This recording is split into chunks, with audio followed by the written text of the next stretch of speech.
I'm Adam Sanders, and this is a 1-minute beer review. Today's beer is brewed by New Belgium of Colorado, and it's called Mighty Arrow Pale Ale. You probably know New Belgium as the brewer of Fat Tire Amber Ale. Well, Mighty Arrow Pale Ale is their spring seasonal beer. This beer clocks in at 6% alcohol by volume and 35 IBUs, or International Bittering Units. Mighty Arrow is named after a dog who sadly is no longer with us. The label says that Arrow, the dog, never met a tummy rub she didn't like. Let's see how my tummy likes meeting Arrow's beer. It's got a citrusy hop aroma that's a little bit resinous, kind of like ruby red grapefruit.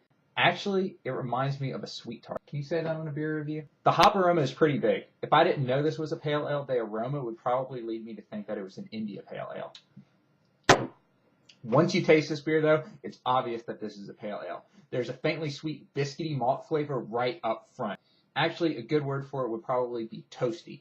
That biscuity malty flavor is nicely balanced by a soft floral hoppiness that's a lot less aggressive than those citrusy ruby red grapefruit hops that dominated the aroma. There's also a twinge in the very beginning of the flavor that's just a little bit too medicinal for my taste.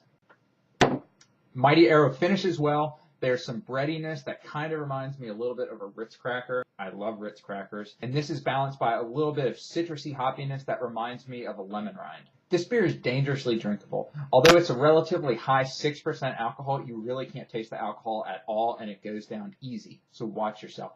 I give Mighty Arrow Pale Ale by New Belgium 7.5 out of 10. It's definitely worth a purchase. I say try some on one of the hot spring days we've been having. You'll most likely be glad that you did.